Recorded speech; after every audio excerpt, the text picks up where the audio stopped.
Pada minggu ini, jadi dalam nama Bapa, Anak, dan Roh Kudus, kasih karunia dan damai sejahtera dari Allah Bapa kita dan dari Tuhan kita Yesus Kristus menyertai.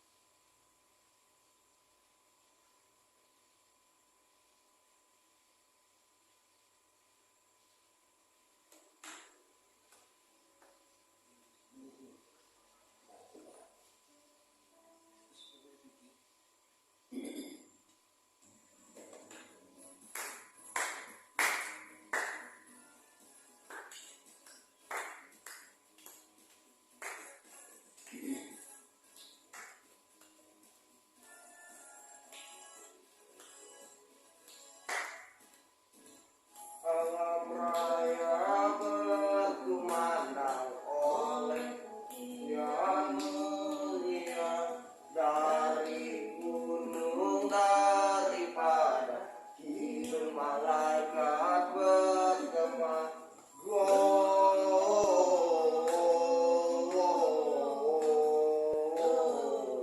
Gloria in excelsis Deo. Gloria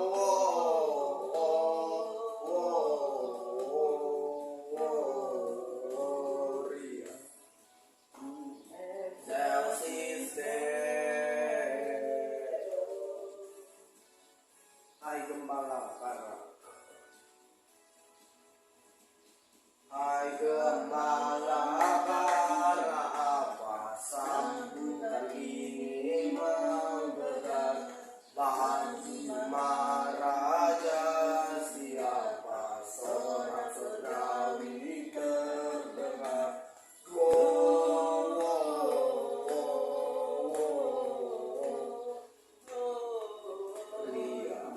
in excelsis Deo.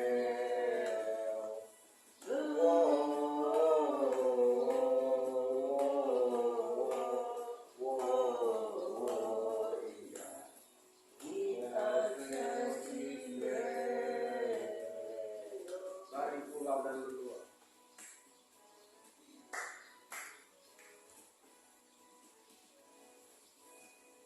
dari pulau dan benua terdengar selalu lagu pujian semua bagi nama penebus. Gloria,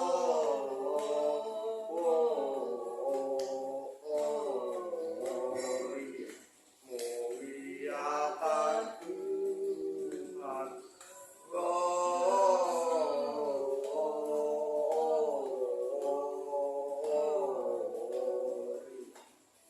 Muliakan Tuhan.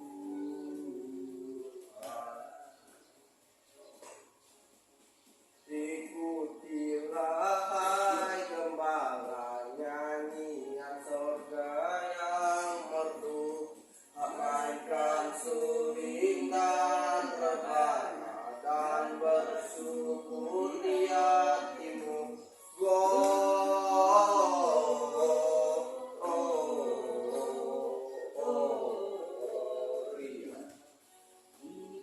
excelsis Deo.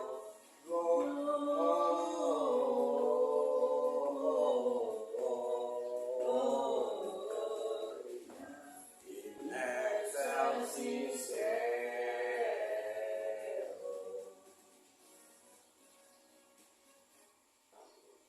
Masih semangat, amin. Kembali kita angkat pujian kita surga bergema.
yang laki-laki dalam daging dikenal firman Allah yang kekal. Sama-sama. Dalam anak yang kecil nyatalah Immanuel, kita sorga bergema, lahir Raja mulia.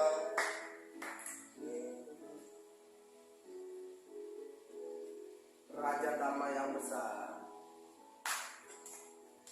Raja damai yang besar, surga hidup yang benar, membuka dunia dan mengubah saya.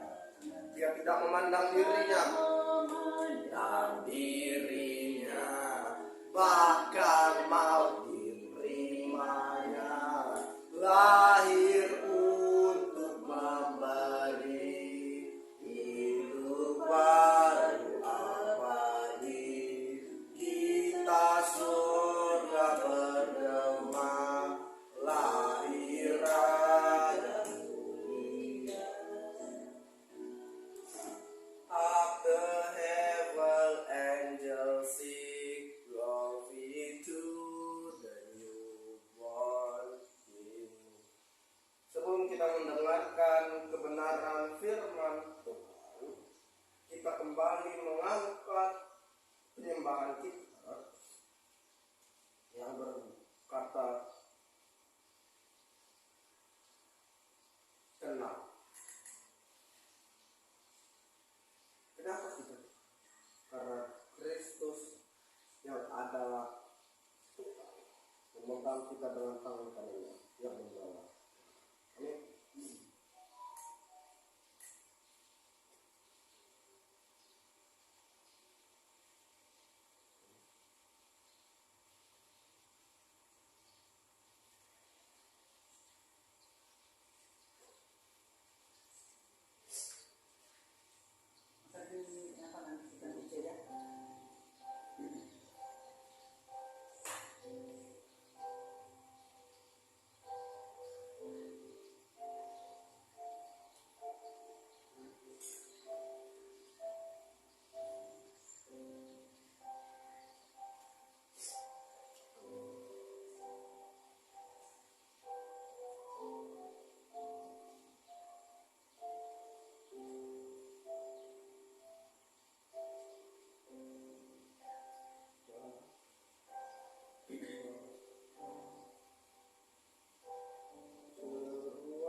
Bapa kekal mulia, Kau hadir di sini, memulihkan hati, menyembuhkan yang terluka. Ku kan tenang bersamamu, Bapa. Amin. Ku kan tenang bersamamu, Bapa. Firman Tuhan dalam Yesaya pasal 41 ayat yang ke-10. Janganlah takut sebab aku menyertai engkau. Janganlah bimbang sebab aku ini Allahmu. Aku akan meneguhkan, bahkan akan menolong engkau. Aku akan memegang engkau dengan tangan kananku yang membawa kemenangan. Hari-hari ini mungkin kita mengalami masalah. Mungkin kita mulai putus asa dengan masalah kita. Firman Tuhan mengingatkan, mengalir kuasa dari tempat maha tinggi. Bapa kekal mulia, Dia hadir di sini, memulihkan hati, menyembuhkan yang terluka. Ku kan tenang bersamamu, Bapa. Mengalir kuasa dari tempat maha tinggi. Bapa kekal mulia, Kau hadir di sini, memulihkan hati, menyembuhkan yang terluka. Ku kan tenang bersamamu, Bapa. Ku kan tenang bersamamu, Bapa.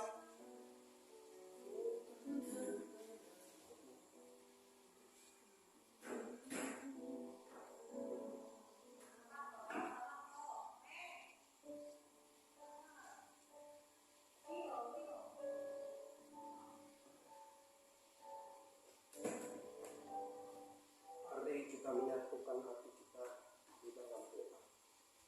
Kami tenang bersamamu, Bapa, sebab Yesaya 41 ayat 10 berkata, jangan takut sebab Engkau menyertai kami. Jangan bimbang sebab Engkau adalah Allah kami. Engkau akan meneguhkan, bahkan akan menolong kami. Engkau akan memegang kami dengan tangan kananmu yang membawa kemenangan. Hari-hari ini mungkin kami mengalami sesuatu yang membuat kami putus asa, sesuatu yang kami rasa, gimana sih Tuhan, kenapa Engkau tidak menolong aku? Mungkin hari-hari ini banyak orang yang berkata, Tuhan di mana Engkau?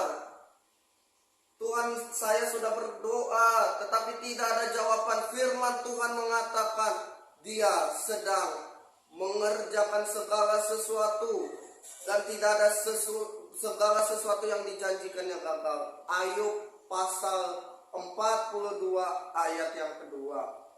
Hanya dari kata orang saja kita mengenal. Apakah kita sudah mengenal Dia dengan benar? Sampaikan isi hatimu, biar rohmu yang berbicara di dalam nama Tuhan Yesus Kristus. Shalom. Nah, hari-hari ini kita banyak berbicara tentang kebebasan.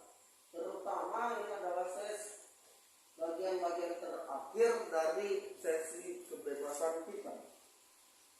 Mari kita bersama merenungkan firman Tuhan di dalam 1 Korintus pasal 10 ayat yang ke-11 sampai ayat yang ke-13.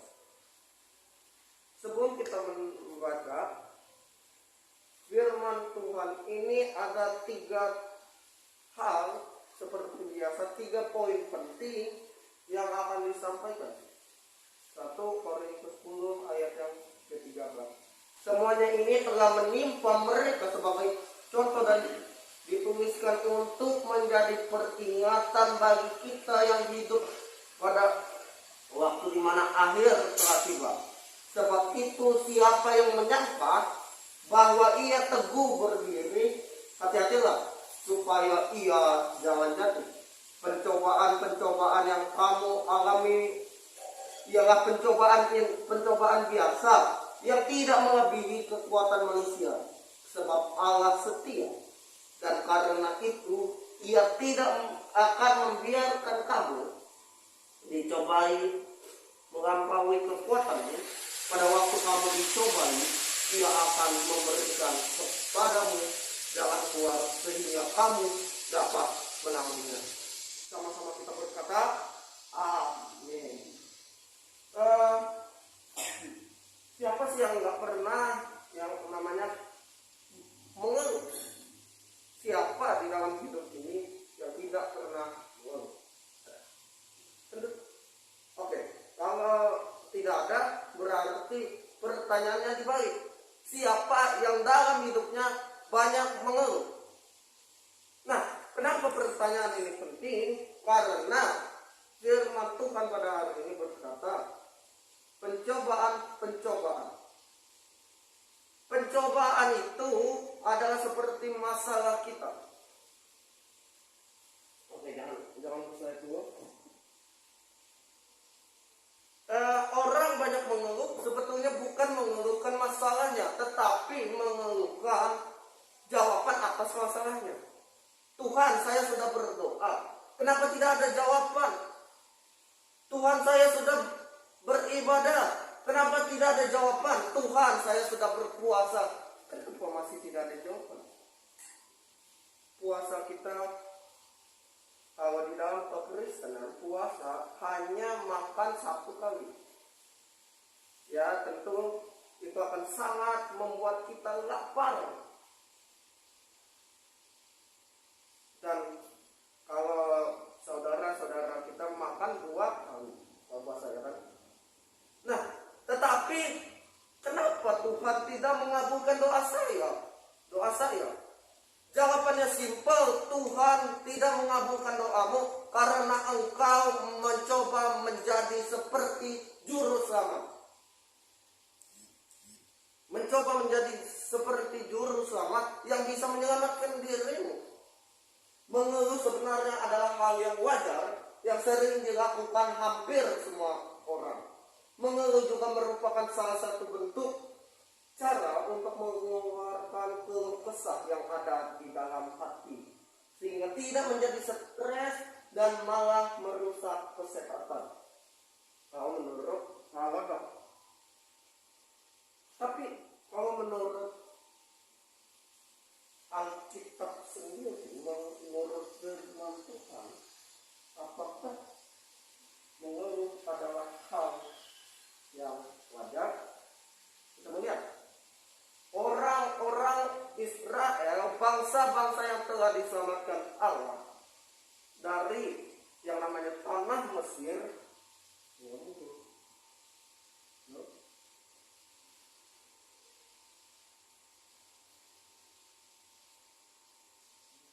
mengeluh. Musa, lu kok bawa kami ke sini sih?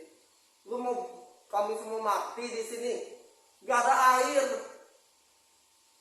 Mana di sini juga hambar, rasanya beda kayak di Mesir sana.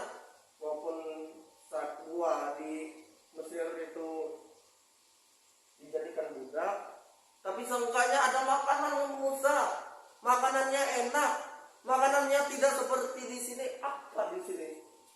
Hambar banget. Bukankah karya ini seperti itu? Kok gitu sih Tuhan? Engkau nyuruh saya seperti ini, engkau membawa saya ke sini untuk saya mati. Hari-hari ini banyak orang yang sudah dibawa dari tanah Mesir. Mesir berbicara tentang perbudakan Musa. Allah turun menjadi manusia dan dia mati di atas kayu salib dalam pribadi manusia. Dia menukar posisi. Kalau misal di posisi ini adalah Allah yang sempurna, yang tidak memiliki dosa, dan di posisi ini adalah manusia yang berdosa, ketika ditukar posisinya, Tentu saja jawabannya tidak. Allah menukar posisi sehingga manusia yang tadinya di posisi orang berdosa balik ke posisi semula pada waktu ia masih di taman Eden. Balik ke posisi semula, yaitu apa? Sempurna, yaitu apa? Tidak ada dosa, sempurna. Di taman Eden tidak ada yang namanya dosa. Sebelum manusia makan buah itu. Oke. Beberapa faktor mengapa orang banyak mengeluh tidak mendengar firman Tuhan. Jelas berkata, aku sekali-kali tidak akan membiarkan engkau dan aku sekali-kali tidak meninggalkan engkau. Mungkin kita hari-hari ini sudah mendengarkan tapi belum percaya. Seperti waktu itu ada 4 orang yang pertama percaya melihat, percaya tidak melihat, tidak melihat percaya, dan tidak melihat tidak percaya. Sudah mendengar tapi belum percaya. Nah, ini yang bahaya di yang ketiga ini. Ragu dengan penyediaan Allah dalam hidup. Seperti bangsa-bangsa Israel. Tuhan, kok engkau jahat sih Tuhan? Saya dibawa ke sini untuk apa Tuhan? Lebih baik saya mati di Mesir sana. Kalau kita membaca kitab dulu kesah orang Israel, betul kan? Tuhan, mending saya di sana Tuhan, di Mesir enak makanannya. Ya seenggaknya saya ini mendapatkan gizi. Kenapa saya dibawa ke padang pasir yang panasnya minta ampun? Kita kadang dibawa juga kepada padang pasir kehidupan. Padang pasir berbicara masalah-masalah yang begitu sulit, masalah-masalah yang tidak mudah untuk dilewati. Nah ini versi bahasa Inggrisnya. All these things happen to them as example for others, and they were written down as a warning for us. For live at time when the end is about to come. Oke. Kalau bahasa diterjemahkan seperti ini. Semuanya ini telah menimpa mereka sebagai contoh dan teladan kepada kita. Dan mereka menuliskannya ini sebagai peringatan untuk kita yang hidup pada zaman-zaman akhir. Jikalau kamu berpikir kamu berdiri dengan tegak, berhati-hatilah karena kamu bisa saja berhati-hatilah supaya kamu jangan terjatuh. Segala hal yang menimpa kamu, yang kamu alami, itu adalah segala sesuatu yang normal, yang tidak melebihi manusia, yang tidak melebihi kemampuan manusia. Tetapi Allah tetap dengan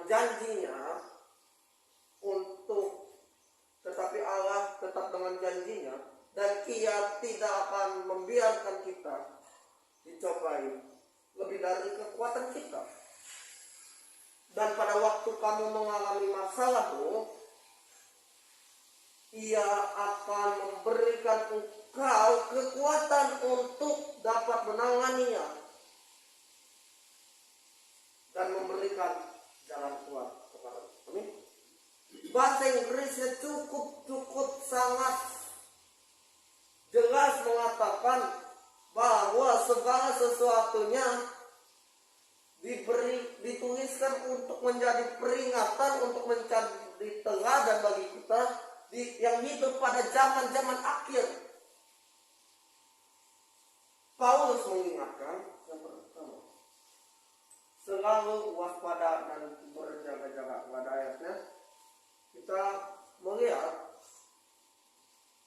perempuan yang membawa yang membawa pelita dan tidak membawa minyak.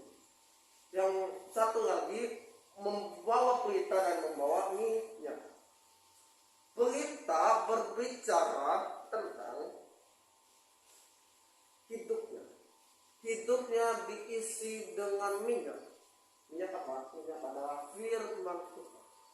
Bayangin. Kita punya lilin, gak ada korek api. Itu sama aja kita makan kalau sama orang Indonesia gitu.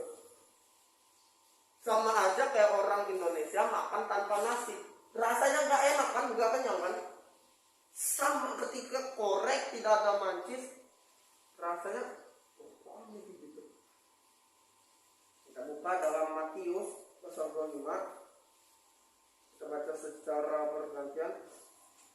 Matius pasal 25 ayat yang ke-1 sampai ayat yang ke-10.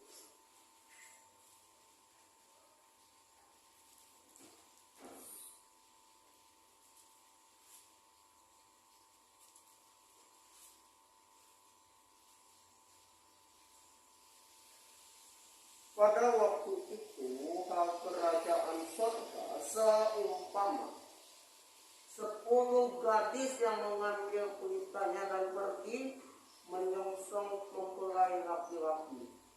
5 diantaranya bodoh dan 5 bijaksana. Gadis-gadis yang bodoh itu membawa pelita, perhatikan, tetapi tidak membawa minyak. Sedangkan gadis-gadis yang bijaksana itu membawa pelitanya dan juga minyak dari emas. Oke, stop di ayat 4. Dia membawa pelita dan membawa bumi-bumi minyak. Dia mengisi hidupnya dengan firman Tuhan. Sedangkan gadis-gadis yang bodoh mempunyai segala aspek kehidupannya, tetapi lupa bahwa ada satu hal yang kurang, yang hanya bisa ditempatkan oleh manusia.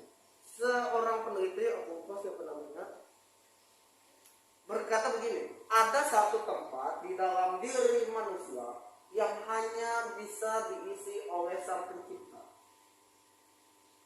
yang tidak bisa diisi dengan yang lain, tidak bisa diisi dengan harta, tidak bisa diisi dengan kekayaan.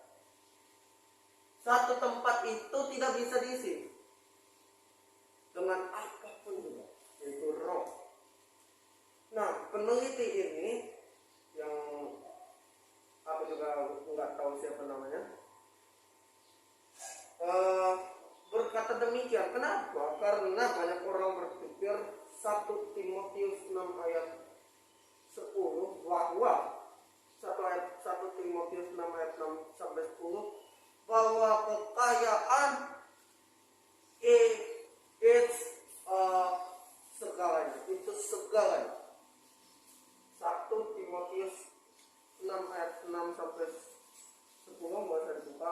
Memang ibadah itu kalau disertai rasa cukup memberikan keuntungan besar, sebab kita tidak membawa suatu apa ke dalam dunia dan kita tidak membawa apa-apa keluar. Asal ada makanan dan pakaian cukuplah. Tetapi mereka yang ingin kaya terjatuh ke dalam jerat, ke dalam nafsu yang jahat dan ke dalam berbagai-bagai pencobaan. Karena akar segala kejahatan ialah cinta uang. Sebab oleh memburu uanglah beberapa orang telah menyimpang dari iman dan membiarkan dirinya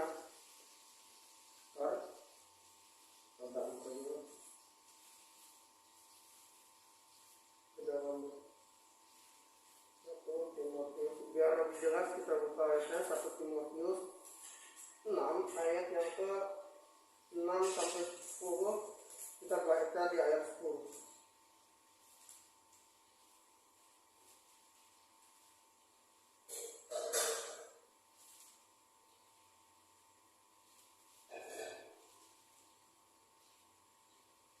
Karena akan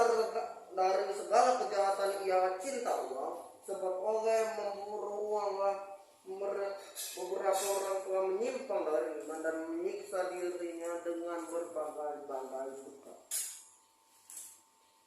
Betul, ternyata orang yang cinta uang, yang gila harta.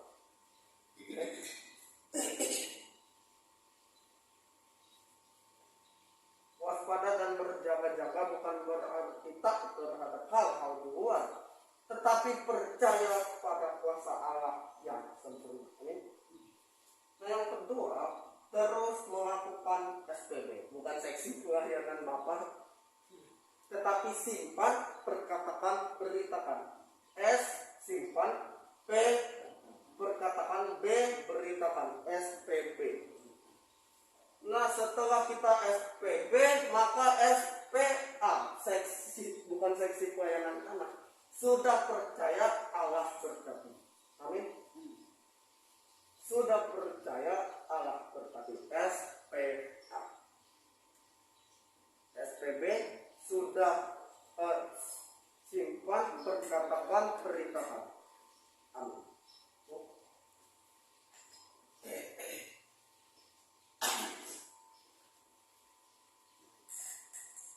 Kami sedang mendengar firman ya Tuhan, biarlah Tuhan memakai firman-Mu, ajari kami untuk melakukannya, ajari kami untuk percaya dan dapat melakukannya setiap hari di kehidupan kami hari-hari.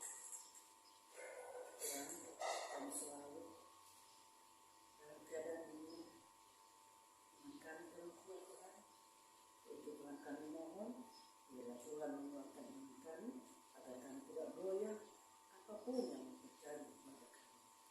Pencobaan demi pencobaan ada pada kami adalah hal biasa. Itu pencobaan yang biasa. Tapi Tuhan tidak membiarkan kami di dalam pencobaan. Tuhan mengeluarkan kami dari pencobaan. Terima kasih Tuhan Yesus. Banyak permasalahan di dalam keluarga. Tuhan yang dikuatkan pada kami. Tuhan Yesus dan firman yang Tuhan dengar bisa bermanfaat kehidupan kami dan kami. Apa yang Tuhan cukupi Tuhan, biarlah dia berlaku firman-Mu dan menyebarkan firman-Mu. Saya serahkan cukup kepada firman Tuhan. Dia masih kecil Tuhan. Itu Tuhan, biarlah Tuhan menuntunnya, membimbingnya di dalam kehidupan. Ajari dia untuk kuat di dalam Tuhan. Ajari dia Tuhan apapun permasalahan. Dapat dia selesaikan dengan dan juga kesehatannya kurang baik. Sembuhkan dia Bapa. Tuhan memberkati Bapa. Terima kasih Tuhan Yesus. Kami serahkan seluruh kehidupan kami. Tuhan membimbingkan, Tuhan mengajarkan, Tuhan mengarahkan kami dalam setiap langkah. Terima kasih Tuhan Yesus. Yesus kami berdoa.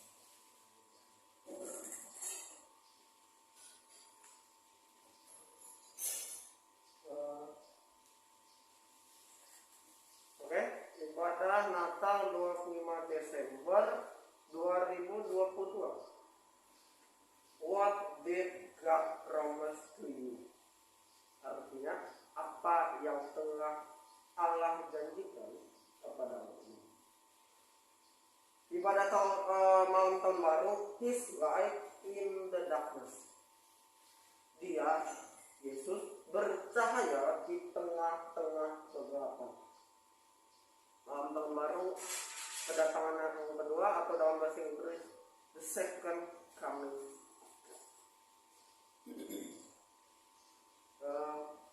Kita sebelum kita mengakhiri ibadah kita kembali berdoa.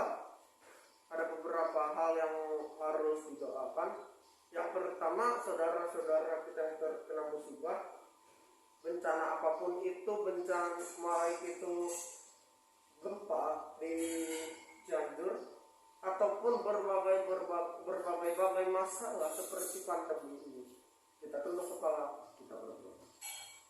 Kembali kami datang ke hadirat-Mu untuk mendoakan saudara-saudara kami yang sakit ya Tuhan. saudara-saudara kami yang mengalami musibah. Kami tahu kami tidak mampu untuk menangani masalah mereka. Tetapi kami tahu ada satu pribadi yang mampu menangani masalah-masalah kami. Kami tahu ada pribadi yang sanggup menanganinya. Pribadi itu adalah Yesus Kristus yang telah mati di atas kayu salib. Dan pada bulan Desember ini yang kami rayakan kelahirannya, kami berdoa juga bagi kasus pandemi COVID yang katanya akan melonjak naik di bulan Desember ini. Kami tolak di dalam nama Kristus Yesus. Resesi di tahun 2023. Kami perkatakan resesi di dalam nama Yesus pergi. Kalaupun resesi boleh datang, kami percaya mau resesi atau tidak, Tuhan tetap bersama. Christ in Kristus di dalam kami. Di dalam nama Tuhan Yesus Kristus.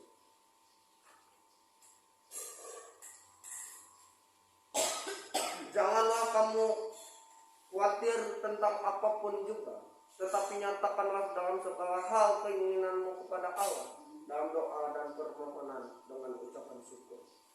Damai sejahtera Allah yang melampaui segala akal akan memelihara hati dan pikiranmu di dalam Kristus Yesus.